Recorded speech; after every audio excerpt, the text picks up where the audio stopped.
Welcome to Central Line, the AAHA podcast.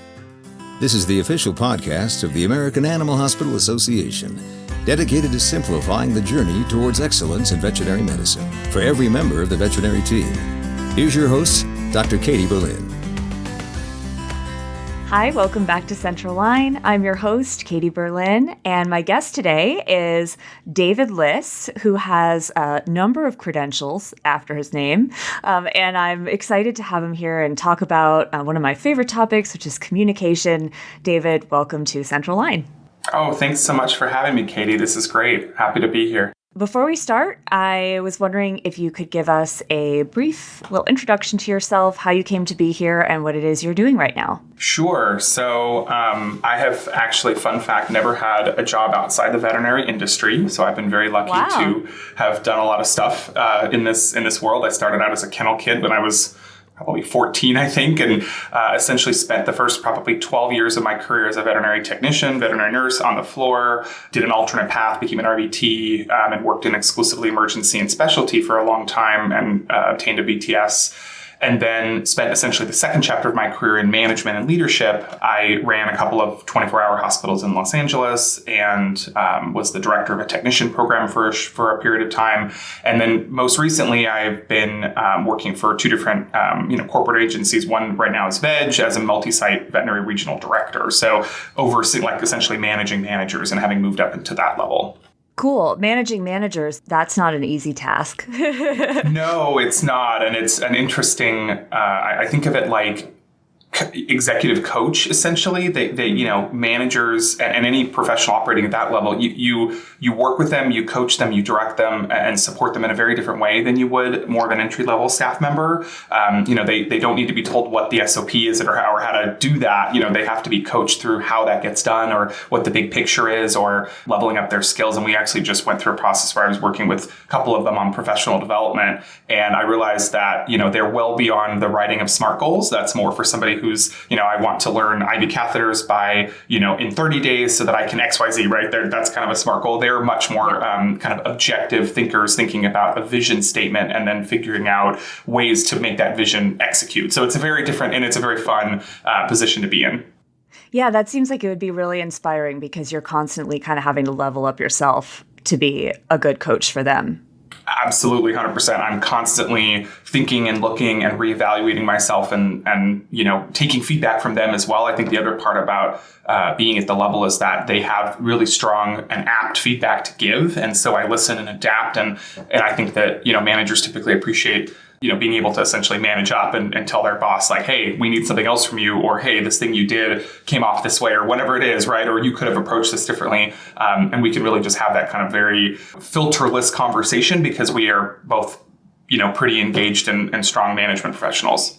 Absolutely. Very cool. Before we start, I'd like to learn a little bit about the guests that we have on the show. And you and I have chatted before, so I know you're a runner and I know you have a lot of things that you're interested in, but I didn't know that you actually had never had a job outside vet med. That's really neat. I don't know that I've talked to somebody who said that, and I love that. Like, you really know this industry inside and out, and so I'm very glad that you're here. But I also wanted to ask you about your most embarrassing vet med stories, because if there's ever been a profession that has been like guaranteed to knock us on our butts in front of people on a regular basis, it's vet med.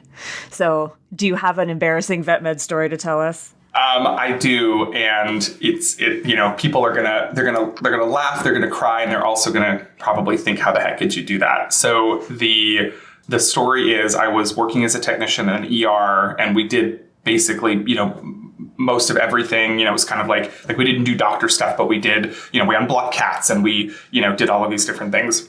And so I was having to go tell an owner that their dog had passed. And the reason I was doing that is because the doctor was in surgery, which is very typical. A doctor would be in surgery and a DOA or a code or whatever you want to call it would come in. And we would literally be, the doctor would be yelling us things to do, and we would try, and then we wouldn't, and the owner would want us to stop. And so we could actually do most of that without the doctor. And this was many years ago, and I'm not advocating for this. It's probably not legal, but it was many, many years ago. I, put on my somber face, and I hate to say it, but I was kind of playing doctor, right? Like delivering the news. And I was going into the room and just saying, I'm very sorry that Fluffy died. And the owners looked at me, and they just like their eyes got big and they said, Fluffy died? And I said, I'm so sorry. We tried everything we could. And they said, we just brought her in for a broken toenail. And I went, oh, I'm in the wrong exam room. Oh, no. And so I realized, I was like, whoever her name was, I was just, Stephanie, did you say exam 2? And she said, no, I said exam 1. And I went, oh my God. And I just looked at them and I said, I'm terribly sorry. Fluffy is okay. Unfortunately, I have to give the news to another room. And they understood and went, oh my, we're relieved. And I exited the room and went back in the right room. So that was my very embarrassing, awful, horrible vet med story. Oh my God. I mean, we've all gone in the wrong room. Like if you're in this business long enough, you've gone in the wrong room and said the wrong thing to the wrong person. But like that is a particularly bad example. Yeah, for sure. Absolutely. Well, yeah, thanks for sharing that. I haven't told my embarrassing vet med story on air yet, and I'm just going to say that that'll come at some point. But awesome. I want to hear that one. It was definitely, I have many. I mean, it's so easy. Anyway, okay, so let's talk about communication. Speaking of saying the wrong thing to the wrong person.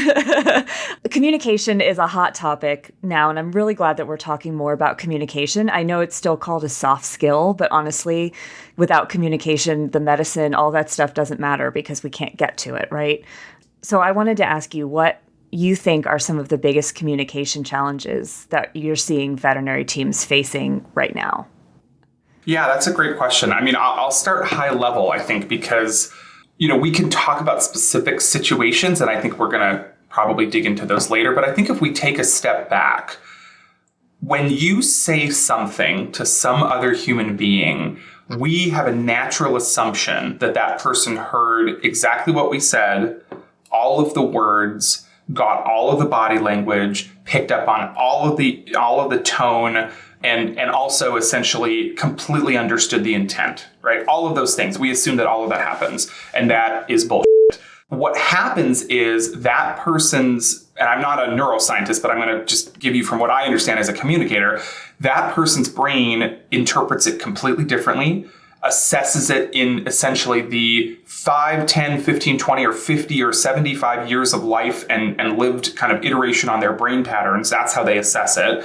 They hear what they want to hear. And I don't mean that in a bad way, but they hear what they think they heard, which is not what you said. And so it just spirals from there. And this is, I think, where we get into a lot of trouble is, we'll say something like, hey, the dog really needs a catheter. You've tried twice. Let me jump in.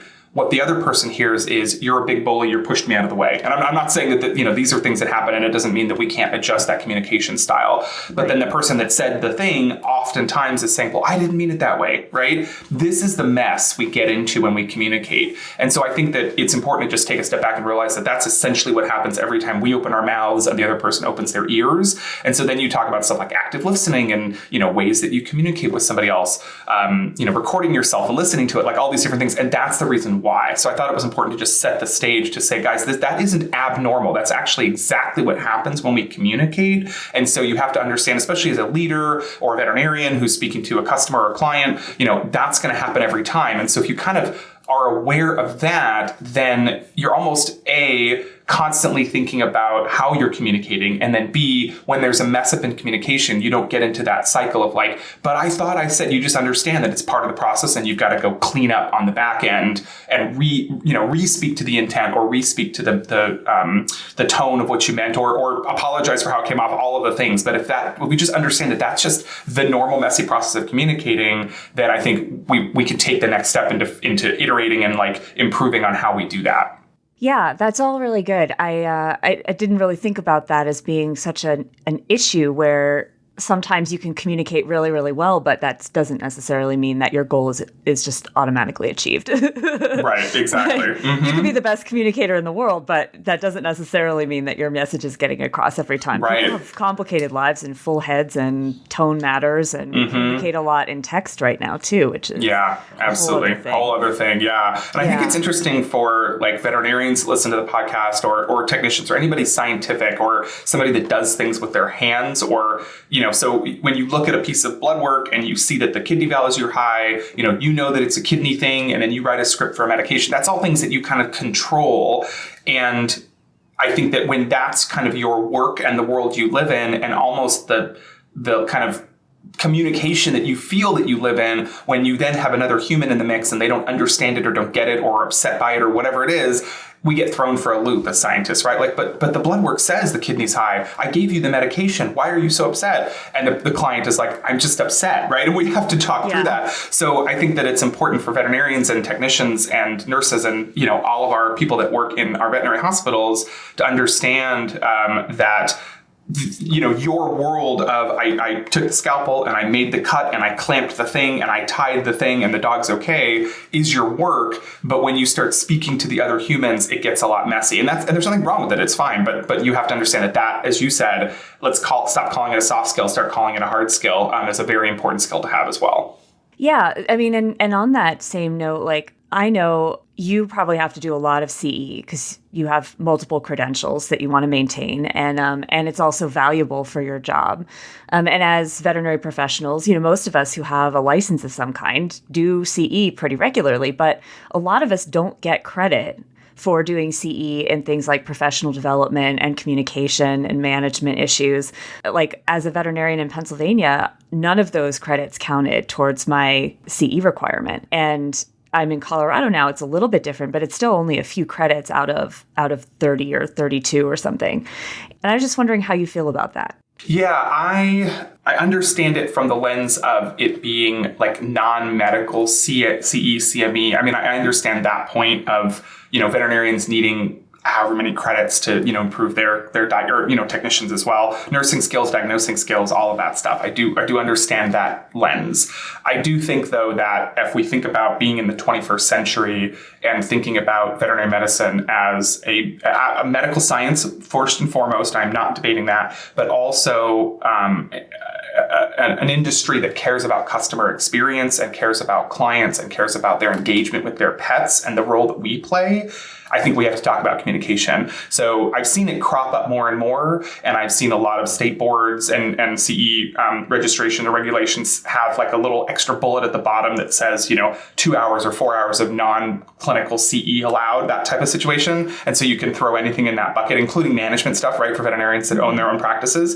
But I'm picking up what you're putting down, and I feel like if the state boards are listening, or we can advocate to either, and I hate to say it, maybe go from 24 to 28 hours if they feel like 24 is still incredibly valuable scientific, or just have 24 and have 20 of it be clinical and 4 be non-clinical, right? So that there's that ability to have some of that non-clinical CE and level up yourself as a person, as an owner, as a communicator. Yeah, I would certainly say, like, even if we had a non-clinical CE requirement in addition to the medical CE, as an associate anyway, it was hard and sometimes impossible to have my employers pay for non-medical CE because they didn't see it as important. It wasn't required for my license, but if it's a requirement, then I can think of conversations that I've had with supervisors that would have gone differently, because I would have been able to say, well, this, to get my management CE requirement or my communication CE requirement, I'd like to do this workshop or something. Mm-hmm. And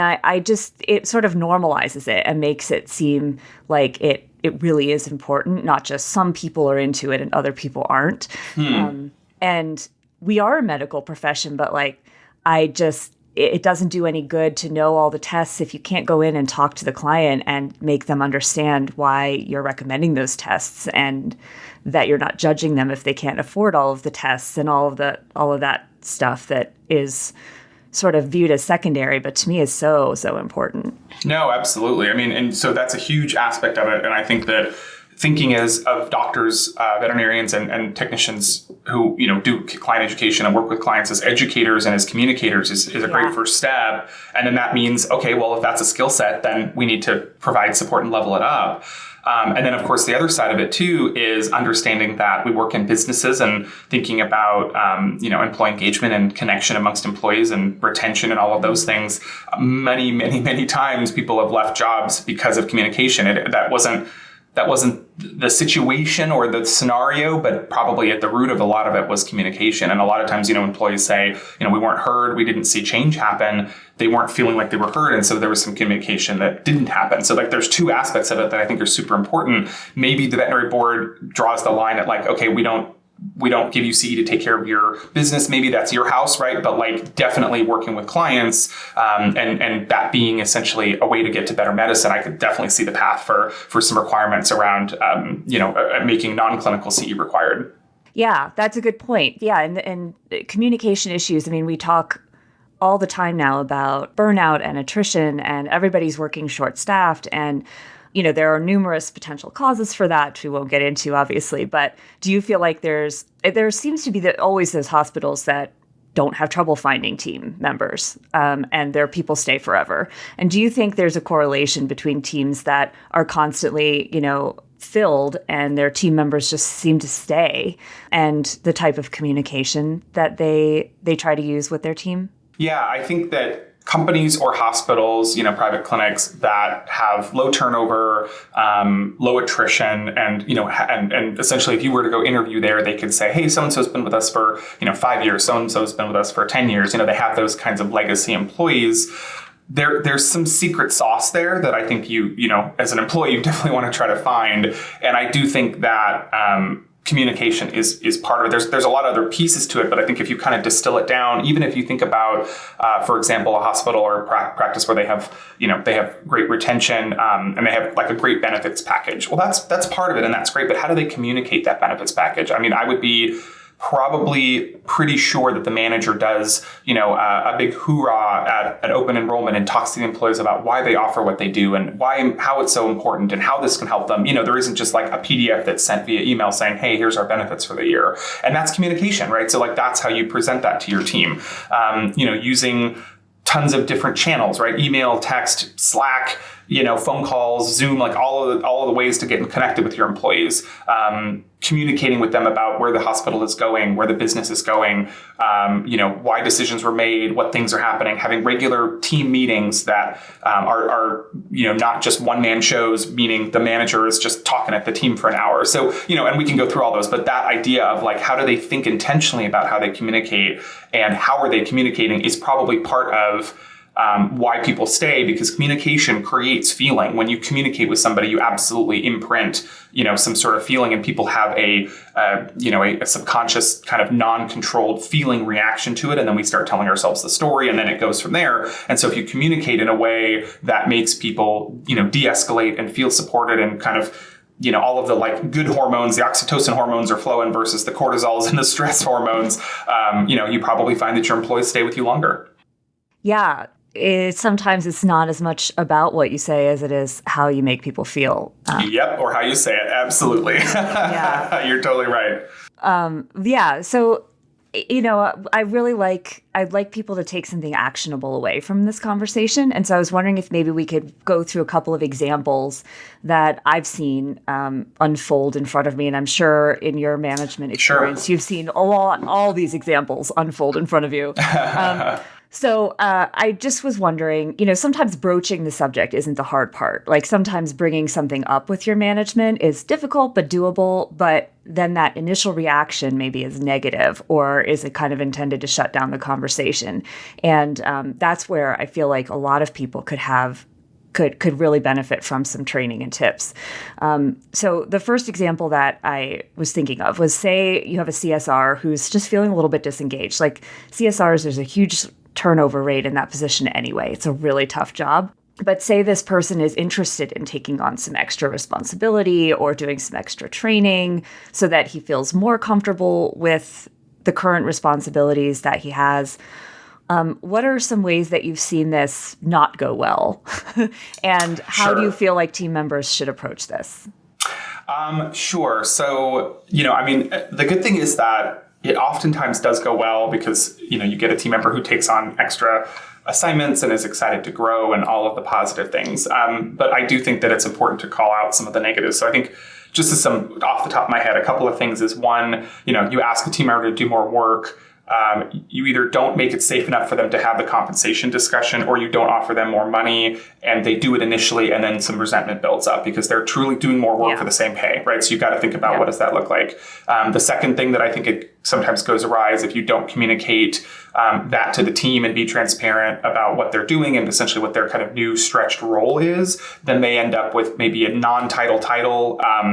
Maybe this person throws their weight around and creates some ruckus, or maybe they don't even do that, but then somebody else says, well, I want to do, accounts receivable or end of day reconciliation. And so why did they get that job, right? So it creates a lot of mess there too. I do think that the third thing that can sometimes happen is just not setting clear expectations with that employee and then them not being kind of a nasty employee. They're just sometimes worried about performance, right? So, oh my God, I didn't get that extra thing done today because I was working at the front for my, my full-time job. Am I going to be in trouble? Those are kinds of things you have to think about. What is the expectation? If you say to them, you need to, do the 30, 60, 90, like accounting stuff, do they do it once a day, once a month, once a year? Like how often is it done? What is the expectation when they fall short of that? What job are they supposed to prioritize? I've also seen sometimes people will be like, well, I can't work the front because I've got to do the books, right? And it's like, well, no, your primary job is the front.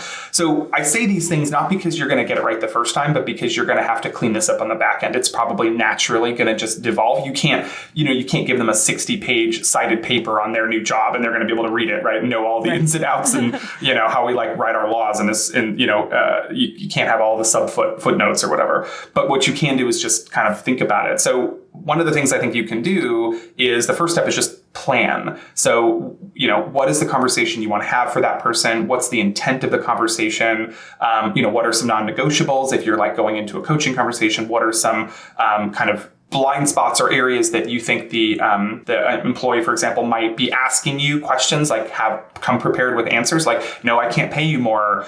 Yes, it's going to be a lot more work, right? And then be prepared for them to say, maybe I'm not going to necessarily want to do this, right? But like have some of those questions, think through that. And then I think the second thing you can do is start to employ some empathy and think about, okay, this is obviously a really cool conversation to have, right? Because you want to elevate somebody. Sometimes the conversations are not always cool, right? It's either taking those jobs back because they're not doing them well, or demoting somebody, or telling somebody their behavior is unacceptable, like whatever that is. But think through like, okay, what are they going to go through? So anytime you say, hey, Jane, can you meet in the office? It doesn't matter if you're going to be giving them a promotion and $50 more an hour, they're going to have some triggers, right? Like that's just naturally going to happen. So you have to think like, okay, what is this person going through? And then you have to address that and make it safe for them, like emotionally safe. So you do some body stuff, you do some tone stuff, you do some questioning. There's all the different, we can talk about these in a bit, but like all the things you do for them to have that kind of fight or flight reaction come down a little bit so you can actually engage their frontal lobe and not their lizard brain, their amygdala essentially. And then you're engaging with the part of the brain that's, curious and interested and intellectual and interactive versus the brain that's going to be very resistant to hearing anything. And that's what happens, right? Messages bounce, into the ears. And again, this is probably not totally neuroscience correct, but this is the way I understand it, is if you're in fight or flight mode, the message kind of gets to the amygdala and doesn't ever get to your frontal lobe. And so you're never analyzing or assessing it or even thinking about whether it's correct or what the tone was or what the intent was or how big the decision is, right? Like, am I getting fired or am I just getting written up? It sticks in the lizard brain. And so everything, everything goes white, right? All you see is, and how many times have, especially managers or owners that listen that say, I just told that person they just need to come in, on time so I don't have to fire them. And they went crazy, right? They're hearing it as I'm fired right now, right? So they're immediately triggered and reactive. So thinking about that and thinking that could happen and letting that be a natural thing. I mean, heck, when we get pulled over by the cops even when you weren't doing anything or you didn't think you were doing anything, your nervousness goes up. So understanding that person's going to have that and how do you engage with that and like allow them to have that space and let that calm down. If you're a fan of Central Line, there's a good chance you're a super fan of VetMed. Well, I've got big news. AAHA the ultimate event for veterinary superfans, is coming to San Diego, the home of the con, this September. Level up your skills, knowledge, and connection with more medical and scientific tracks, a killer keynote, and interactive learning experiences for the entire veterinary team. Early bird registration is open now. Visit aha.org/AAHACon. That's aha.org/AAHACON to learn more and save your spot. So thinking about this from the employee perspective too is, when you're walking into that conversation, you should think ahead to, if you're going to go in and have a conversation about something you're asking for, there's a good chance that the initial reaction may not be exactly what you're hoping it will be or what you're prepared for. And my personal reaction, if somebody tells me no, or if somebody doesn't seem like, if the first reaction is anything but, oh my God, that's a great idea, here's more money, then my initial reaction is probably that amygdala monkey brain reaction where I'm like, and then suddenly I all conscious thought ceases and you're just reactive. And so you were just talking about some of the ways that you can sort of redirect and take a beat. Like I just bought this little Buddha that sits on my desk and he lights up and the color changes at 4, 7, and 8 counts to like help you time your breathing, so you can like take a minute when you're feeling that way. But assuming that you won't have a Buddha when you're in your boss's office, what can you do as you're sitting on that other side of the desk to sort of rewire your brain? Yeah, that's a great question. So I think there's a couple of things that I can offer. And I also think it's important to realize, so owners and managers, I'm speaking to you, as well as employees, I'm speaking to you as well. There's always 2 answers to a request, right? It is a yes and it is a no. And I think many, many times, especially owners and managers totally get it. And also sometimes as employees, you make a request for a raise, you expect it to be a yes. And when it's a no, you're really, really, really pissed, right? And you just have to understand that there are 2 right answers to every question. And so you have to kind of mentally think about it. So for employees, if you're going in to make requests of your employer, which is great, please do that. They're great. And I don't want to discourage you from doing it. You have to be ready for a no. And so you have to prepare yourself for a no. And so you have to just literally tell yourself, like, if I get told no, you can't control the feelings. Those just come up. They're hormonal. But if you can think to yourself, like, am I going to quit over this? Is it a deal breaker? Let's say you're going to ask for $2 more an hour. Would you accept 1? Like, would you negotiate? You have to think through that. You can't go into a conversation and say, hey boss, I want $2 more an hour. And the boss goes, it's a no, we just don't have it in the budget. And then you completely fall apart. And then they're the bad guy for saying no. Like no is a completely reasonable response, right? So you have to understand that there's those 2 questions or those two answers.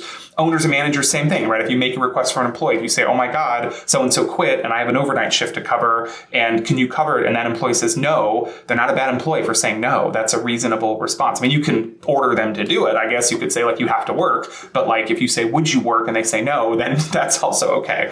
Humans do not like being told no because we associate no with essentially, loss, right? We're not getting something. And then our loss aversion kicks in and it's a very, very powerful motivator to not lose something, which is also very kind of hormonal. So a couple of things that I just personally do, just, being transparent with the audience. I have this, I absolutely have the fight or flight, like, oh my God, I can't believe it. One thing I do, and these are just silly, these are not like scientifically proven. The one thing I do is I will just gently bite my inner lip and I kind of use that as a little, not like create blood, but just like very gently, like put a little pressure to basically tell myself, like, where do I put my anxiety? Where do I put my nervousness right now? Rather than, pushing it out onto the other person. So I'll just kind of gently like do a little bit, and it's weird. You'll probably see me like doing that and going, what the heck are you doing? But it's just something, it's a little tick, right? It's a little something to kind of get some of that anxiety or nervousness out.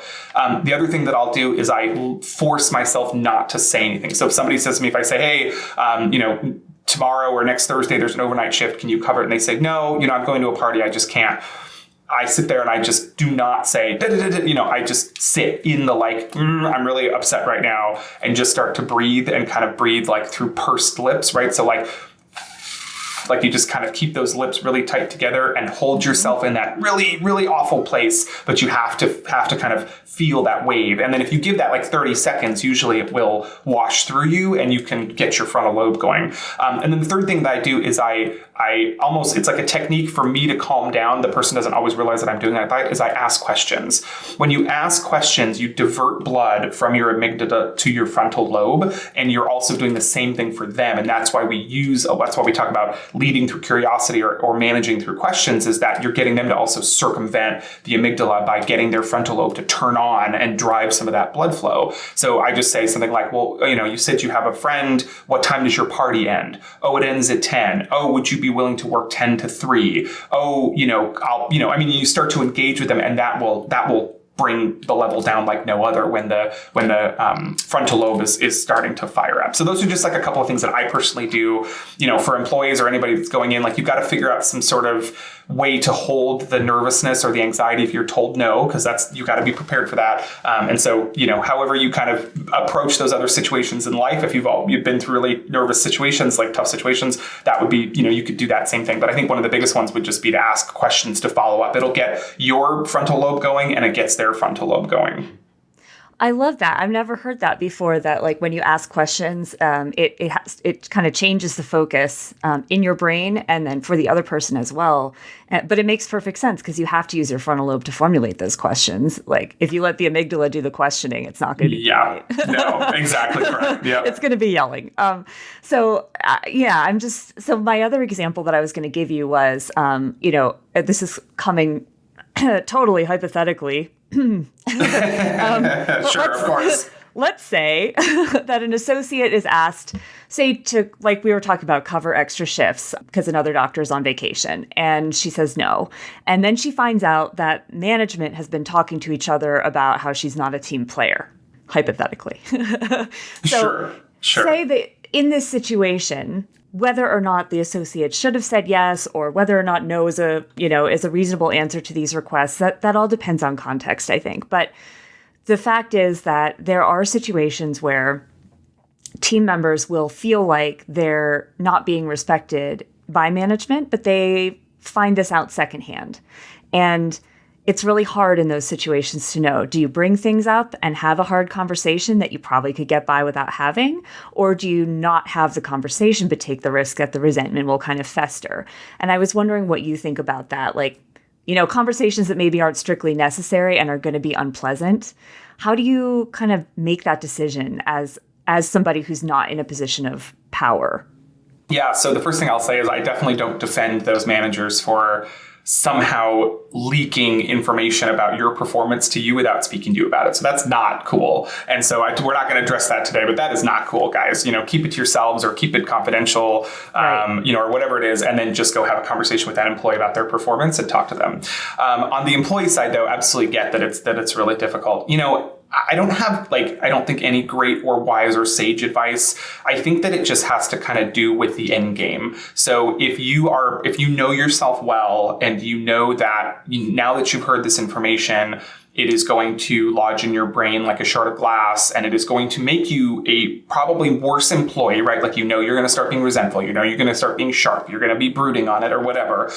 Then I would say to salvage your job, you probably need to have the conversation. And the reason why I say that is because, let's say you have this thing that has created resentment and built up, and I'm not making excuses for it. I'm just saying that this is what could have happened. And then you start to perform poorly at your job. You snap at people, you show up late, you do not so great things, you're going to get coached and you're possibly going to get coached out, right? And then sometimes those conversations happen where it's a difficult conversation, and then you say, the reason I'm like this is this thing that I held on from 3 years ago. That doesn't go well for anybody. So look, I'm not defending the managers that happened, but I have had employees that have come and said, and have said basically possibly borderline unprofessionally, but they're upset. And I understand where they've said, I heard from so-and-so that you so-and-so, and I go, oh my goodness, right? Let's have this conversation. I apologize. You shouldn't have heard that from somebody else, but we need to talk about it. And so if you're able to, obviously I'm not suggesting you go in and yell at your boss, but if you're able to go in and say, hey, I heard this stuff and I kind of want to talk about the impact on me for hearing this stuff that might, you didn't tell me directly. I would just highly encourage you to do that, because I think most people would have a problem letting that go and would feel hurt and disrespected and all of those things. And then, to be completely honest, you're going to see who your employer's true colors are. So if they say, oh my God, we are so sorry. Yes, this is a performance issue. I'm holding that line. This is unacceptable. But look, the way you found out about it is not acceptable.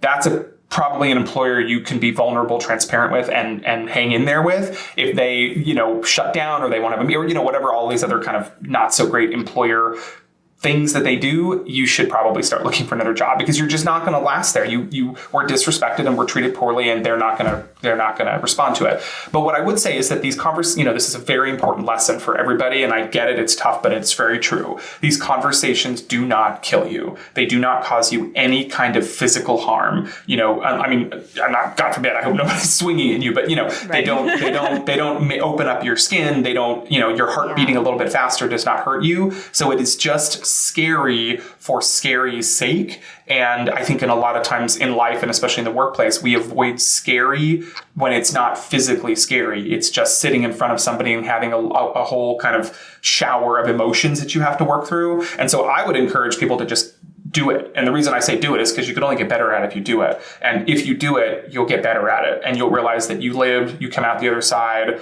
it was fine. And yes, of course, I understand that if the employer does something crazy, it threatens your, security and your paycheck or whatever. But most of the time, they're probably just going to be a little defensive, a little bit unprofessional, and you can kind of work through that. But this also goes for when you have issues with coworkers. Like it's the same hormonal mechanisms and the same fear. If you were to say like, hey, Katie, that thing you said to me yesterday really, really frustrated me. Can we talk in the break room? That saying those words, the courage to say those words, the same like mountain to climb to get there is the same mountain to climb to say, hey boss, I need to talk to you for a minute. Can we set a meeting for next week? And that's all that it is. It's literally getting the courage to open up and say those words, because once you're in it, you're in it. You're going to be talking and you're going to be engaging and you're going to be feeling all the things. It's literally just opening the mouth or sending the email to say, hey, I need an appointment. I need to talk to you about something. That's such great advice. Yeah. And sometimes holding on to resentment or anger can physically hurt you because we all know the effects that stress can have on the body now. And that stress of holding that in and working in a place where you don't feel respected or where you feel like there's toxicity that's not being addressed, that is potentially physically harmful. That's a good point. In the long run. So that's really great advice. So these conversations may be emotionally painful at first, but they're not going to kill you. And it's just better to get it out in the open. I love this. I mean, you have so much amazing advice to offer. And we could talk for 100 years about communication. So I will be respectful of your time, but I'm really, really grateful that you took the time to come on today. And you have a podcast yourself. I do. So I have, I co-host the Positive with a PAW, Positive Leadership Podcast with Andrea Crabtree, who is also an amazing human being, SPHR, PHR, CVPM. She has her own management consulting business. And we do the same thing. We have guests on. And so you can find us at Positive PAW, Positive Leadership Podcast. It's on iTunes and all of the different sites. And we have a website as well to be able to stream the episodes. So yeah, it's been really fun. I'm usually on the other side, and I'm the interviewer, and it's great. So yeah, thanks for bringing it up. We'd love to have our listeners check it out. Definitely, it's a fantastic podcast. So if you're interested in leadership management in the veterinary space, I highly recommend. So thank you so much. It's always great to have a fellow podcaster on, and especially one with so much to offer. And David, I really, really appreciate it. Thank you so much for coming on. You're welcome. It was great to be here. Thanks for having me. And thanks to all of you for listening. We'll catch you next time on Central Line. Thanks for listening to today's episode of Central Line, the AAHA podcast. If you love what you hear, please take a moment to leave us a rating and review. For more resources to help you simplify your journey towards excellence in veterinary medicine, we invite you to visit AAHA.org. That's AAHA.org.